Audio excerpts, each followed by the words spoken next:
Arthur Lewis Aaron was born on the 5th of March 1922 to a British father and a Swiss mother. The family lived in Leeds and he attended Roundhay High School. From there he won a scholarship to attend the Leeds School of Architecture.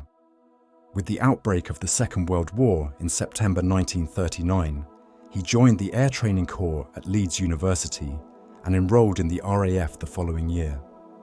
After he had completed his diploma course, his hopes of becoming an architect were put on hold as he was called up into the RAF Volunteer Reserve.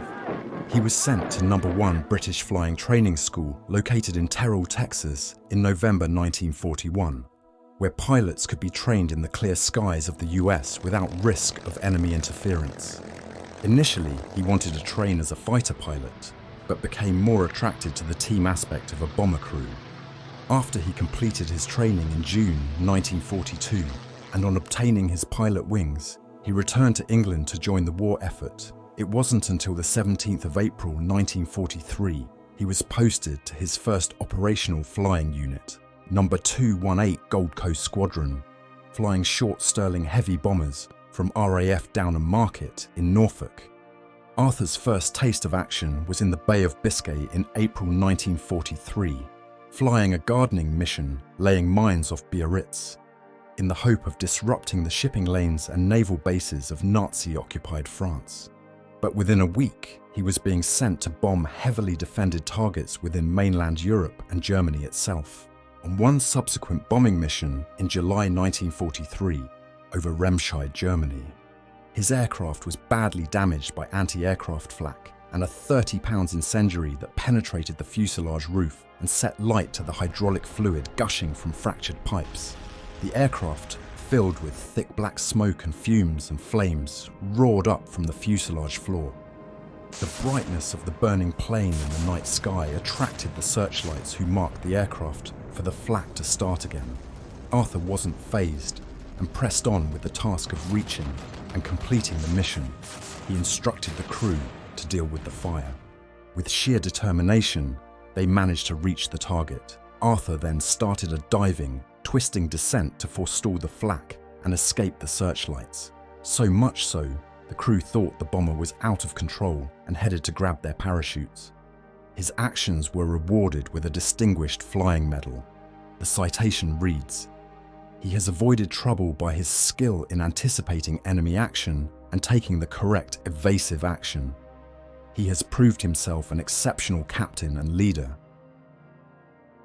12 days later, on the 17th of August, he was in the air again and detailed to destroy factory targets in Turin, one of the main centres of Italian industry.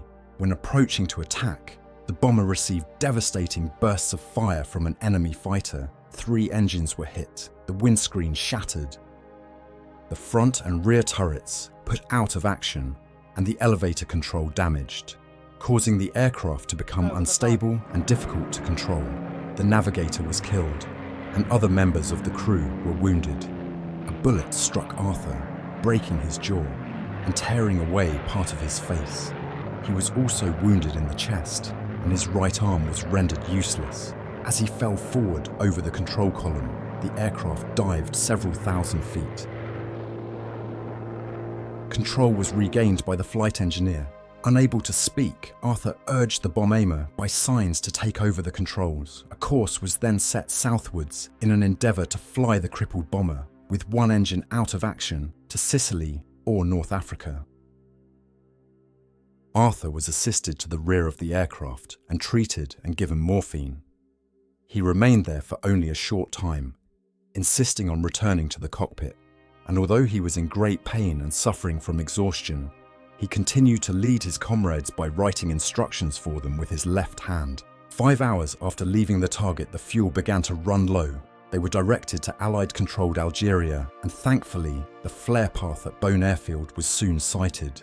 Flight Sergeant Aaron summoned his failing strength to direct the bomb aimer in the hazardous task of landing the damaged aircraft in the darkness. On the 5th attempt, the landing was completed. 9 hours later, Arthur died of his injuries. He was just 21 years old.